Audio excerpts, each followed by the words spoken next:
કેમ છો બાળકો? માં શારદાને પ્રણામ સાથે આજે આપણી યાત્રા આગળ ચલાવીએ. બરાબર મહેનત કરો છો ને? જુઓ, તમારી મહેનત તો કન્ટિન્યુ જ રહેવી જોઈએ, હા, કારણ કે તમારી પરીક્ષાઓ એના સમયે આવી જ જશે. ઓકે, અને તમે લોકો અત્યારે ઘરે વધુમાં વધુ શિક્ષણ સાધના કરી શકો એવો આદર્શ ટાઈમ છે. વિદ્યુત ભારો અને ક્ષેત્રો આપણું ચેપ્ટર ચાલી રહ્યું છે. આજે આપણે એક દાખલો ગણીશું. ઓકે, એનસીઈઆરટી ટેક્સ્ટ બુકનો દાખલો છે, તો ધ્યાનથી સમજશો. બેસ્ટ તમને ઇઝી પણ પડે ને સમજાઈ પણ જાય એવી રીતે ગણ્યો છે.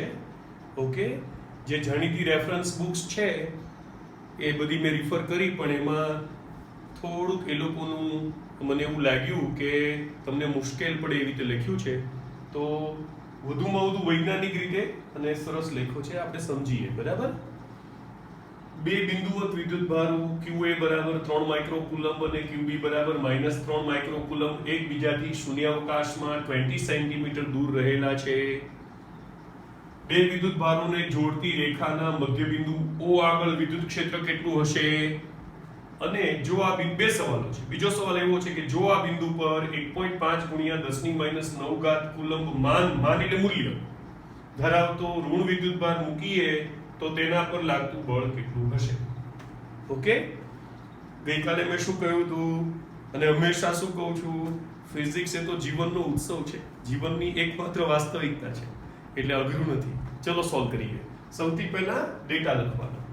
બરાબર, તો તમે જોશો ને બાળકો, તો જો આ 3 માઇક્રોકુલમ છે ને -3 માઇક્રોકુલમ છે, એ બેનો સરવાળો કરો તો કુલ વિદ્યુત ભાર 0 માઇક્રોકુલમ થઈ જાય. હે ને? 0 માઇક્રોકુલમ થાય તો એ તીવ્રતા 0 નહીં થાય. આપણે ગણીએ. બરાબર, આપણે વિદ્યુત ડાયપોલના ટોપિકમાં એ વાત કરી હતી કે કઈ વિદ્યુત ભાર, તંત્રનો વિદ્યુત ભાર 0 થાય તો તંત્રની તીવ્રતા 0 થાય એવું જરૂરી નથી. એનું આ એક્ઝામ્પલ છે. ઓકે, આવા બીજા એક્ઝામ્પલ્સ પણ હોય. ઓકે, તો જો પહેલા QA બરાબર શું લખી નાખ્યું? 3 માઇક્રોકુલમ એટલે 3 × 10⁻⁻6 કુલમ. QB બરાબર કેટલા લખ્યા? -3 માઇક્રોકુલમ્બ એટલે -3 × 10⁻6 કુલમ. અંતર આપ્યું હતું 20 સેન્ટીમીટર, તો આપણે એને મીટરમાં કન્વર્ટ કરવા પડે એટલે 0.2 મીટર. આ પહેલા પ્રશ્નનો ડેટા છે બાળકો, પહેલા પ્રશ્નની માહિતી છે. આમાં તીવ્રતા ગણવાની છે. શું ગણવાનું છે? તીવ્રતા. અને આ પછી બીજો સવાલ છે, એના વિશે પછી વિચારીએ. એક સાથે બધું નહીં કરવાનું, ધીમે ધીમે. ખ્યાલ આવ્યો? હંમેશા ડેટા લાઈન વાઇઝ વાંચાય અને જેમ જેમ વાંચતા જઈએ તેમ એ લખતા જવાય. એકમનું પરિવર્તન કરવાનું હોય તો એ પણ ત્યારે જ કરી નાખવાનું, એટલે છેલ્લે ભૂલ ન થાય. ઓકે, તો આ આપણી આકૃતિ. મેં તમને શું કીધું હતું ગઈકાલે? પહેલા એક લાઈન છોડીને આપણે એક લાઈનથી ડેટા લખવાનો. બરાબર, પછીનો તરતનું સ્ટેપ હોય આકૃતિ. ઓકે, ફિઝિક્સ એટલે એ ભૌતિક વસ્તુ હોવી જોઈએ આપણી સામે કે આપણને સમજાય. તો આપણી આકૃતિ છે. આકૃતિ જેટલી સ્પષ્ટ અને સરસ દોરશો એટલી તમારી રજૂઆત પણ સારી દેખાશે, તમને માર્ક્સ પણ તરત મળી જશે અને તમારા કોન્સેપ્ટ્સ પણ એકદમ ક્લિયર થઈ જશે. ઓકે, તો આ બિંદુ A છે, ત્યાં QA વિદ્યુત ભાર મૂક્યો. આ બિંદુ B છે, ત્યાં QB વિદ્યુત ભાર મૂક્યો. બરાબર, બેવની કિંમત લખી નાખી. આકૃતિમાં પણ આપણને સમજ પડે એટલા માટે બંને વચ્ચેના અંતરને આપણે નામ રાખ્યું R. બરાબર, બેવની વચ્ચે બિંદુ રાખ્યું O. બરાબર ને? હવે જો કુલ આ અંતર R હોય તો આ અંતર કેટલું થાય? R/2. આ અંતર પણ કેટલું થાય? R/2. બરાબર ને? હવે આપણે શું કરીએ બાળકો કે આપણે અક્ષો ધારી લઈએ તો આપણને સદિશનું વર્ણન કરવાનું સહેલું પડે. ઓકે, એટલે આપણે શું કરીએ? આને x અક્ષ કહી દઈએ. મતલબ આ O થી x પોઝિટિવ x ડાયરેક્શન છે તો આ નેગેટિવ x ડાયરેક્શન છે. ઓકે, હવે આ આપણી પ્રાઇમરી આકૃતિ થઈ, પ્રાથમિક આકૃતિ થઈ. હવે પહેલા આ O પાસે A ને કારણે ઉદ્ભવતી તીવ્રતાને કહીએ EA. શું કહીએ? EA. તો જો તીવ્રતા ગણવા માટે શું કરવું પડે? અહીંયા એકમ ધનભાર મૂકવો પડે. તો આ ધનભારને શું કરશે? અપા કરશે, ધક્કો મારે. બરાબર કે નહીં? એટલે EA ની ડાયરેક્શન આ આવવાની છે. આ એટલે કઈ ડાયરેક્શન બાળકો? Positive x direction. Positive x direction ને શું કહેવાય? I caret. ઓકે, અથવા I કેપ. તો આપણે કહીએ હવે તીવ્રતાનું સૂત્ર છે kq/r². તો અહીંયા લખીએ k ઇન્ટુ qa, પણ આપણે આ અંતર લેવાનું છે. આ અંતર કેટલું છે? r/2, r/2 નો સ્ક્વેર. ઓકે, આ 2 નો સ્ક્વેર કેટલો થશે? 4, 4 ઉપર જશે એટલે 4 kqa/r² into i cap.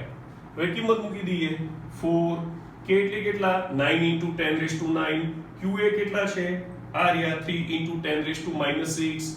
r કેટલા છે? આ રહ્યા 0.2. એનો સ્ક્વેર i cap ન્યૂટન પર કુલમ. તીવ્રતાનો એકમ છે ન્યૂટન પર કુલમ. ઓકે, તો હવે જો આ છે ને બાળકો 4 આ એક્ચ્યુઅલી 2 ઇન્ટુ 10⁻⁻1 છે એનો સ્ક્વેર. 4 ઇન્ટુ 10⁻². 4 4 તો કેન્સલ થઈ ગયા, 10⁻² ઉપર ગયા એટલે આમાં બે ઘાત એડ થશે એટલે 11 ઘાતમાંથી 6 ઘાત ગઈ. કેટલી ઘાત વધી? 5. હવે ખાલી આના 4 ને 4 ઉડી ગયા હતા એટલે 9 તરી 27. 27 ઇન્ટુ 10⁵ i કેરેટ ન્યૂટન પર કુલમ. ઓકે, ઘણા કેરેટ આઈ બોલે છે, ઘણા આઈ કેરેટ બોલે છે, ઘણા આઈ કેપ બોલે છે, તમારે જે બોલવું હોય તે. ઓકે, ન્યૂટન પર કુલમ. કઈ દિશામાં આવી? આ દિશામાં તીવ્રતા આવી. હવે આની વારી આવી. આ પોતે કેવો છે? નેગેટિવ. પણ મારે તીવ્રતા ગણવા માટે તો એકમ ધનભાર જ મૂકવો પડે. તો હું અહીંયા એકમ ધનભાર મૂકું તો આ ઋણભાર એને ખેંચશે, આકર્ષે. ઓકે, એટલે આની જે તીવ્રતા છે એ પણ આ ડાયરેક્શનમાં જ આવશે. એને આપણે કહીએ વેક્ટર EB. તો એનું સૂત્ર શું થશે? ડાયરેક્શન i cap જ આવશે. ઓકે, તો kqb અપોન આ ડિસ્ટન્સ પણ કેટલું છે? r/2 નો સ્ક્વેર ઇન્ટુ i cap. 2 નો સ્ક્વેર 4 ઉપર જશે એટલે 4 kqb upon r² into i cap. Okay, હવે વેલ્યુઝ મૂકી દઈએ. 4 k ને બદલે મૂક્યું 9 ઇન્ટુ 10⁻⁹. qb નું મૂલ્ય મૂકવાનું છે, યાદ રાખજો. દિશાની વાત પહેલા કરી નાખીએ આપણે. એટલે આ 3 ઇન્ટુ 10⁻⁻6 અપોન r² એટલે 0.2 સ્ક્વેર ન્યૂટન પર કુલમ. બધું ઉપરના જેવું છે એટલે આન્સર સેમ જ આવશે. 27 ઇન્ટુ 10⁵ i કેરેટ ન્યૂટન પર કુલમ. એટલે એ પણ કઈ દિશામાં આવ્યું? ધન x દિશામાં. માટે O પાસે કુલ તીવ્રતા સંપાતપણાના સિદ્ધાંત પ્રમાણે. હવે આપણે કયો સિદ્ધાંત આવ્યા? સંપાતપણાના સિદ્ધાંત પ્રમાણે. સંપાતપણાના સિદ્ધાંત પ્રમાણે O પાસે કુલ તીવ્રતા બરાબર E at O equals to E due to A plus E due to B. Okay, A ને કારણે તીવ્રતા વત્તા B ને કારણે તીવ્રતા. આ બેનો સરવાળો ખાલી કરવાનો છે. કિંમતો મૂકી દીધી. 27 ને 30 54 થઈ ગયા. 54 ગુણ્યા 10⁵ i cap ન્યૂટન પર કુલમ. વૈજ્ઞાનિક રીતે લખીએ તો આને શું લખાય? 5.4 ગુણ્યા 10⁶ i cap ન્યૂટન પર કુલમ. હવે આ i cap તો મેં ધાર્યા હતા, હે ને? એટલે આ રીતે જવાબ લખો તો ચાલે, પણ જે ડેટા હતો એના સ્વરૂપમાં જવાબ લખવો હોય તો i cap કઈ તરફ આવે છે? આ તરફ. એટલે આપણે O થી B ની દિશા લખી શકીએ. કઈ તરફ લખી શકીએ? O થી B તરફ. ઓકે, ઓકે, હવે આપણે આ બીજા ડેટા ઉપર આવી ગયા. હવે તમે શું કર્યું? આ O ઉપર એક ઋણભાર મૂક્યો.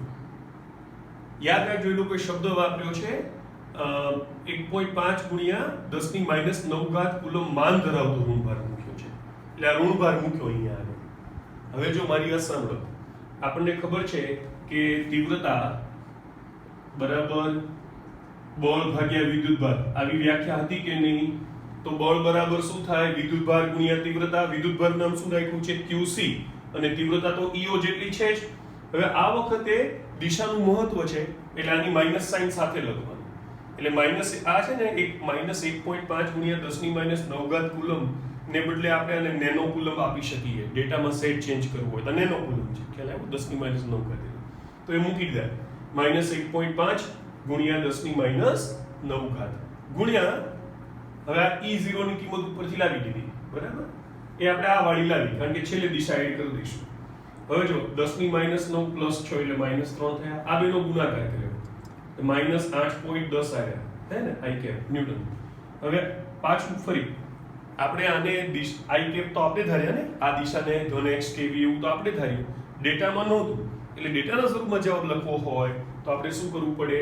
હવે આ બળ કઈ દિશામાં આવ્યું કહો? જે વિદ્યુત ક્ષેત્ર છે એની વિરુદ્ધ દિશામાં આવ્યું. બરાબર ને? કારણ કે વિદ્યુત ક્ષેત્ર આ દિશામાં છે, હે ને? તો વિદ્યુત ક્ષેત્ર હંમેશા પ્લસ થી માઇનસ તરફ હોય. વચ્ચે આપણે ઋણભાર મૂક્યો તો ઋણભાર તો આમ ખેંચાશે પ્લસ તરફ, હે ને? એટલે આપણે કઈ તરફ લખવું પડશે? O થી A તરફ. કઈ તરફ લખવું પડશે? O થી A તરફ. આમ ઋણ વિદ્યુત ભાર QC પર લાગતું વિદ્યુત બળ વિદ્યુત ક્ષેત્રની વિરુદ્ધ દિશામાં છે.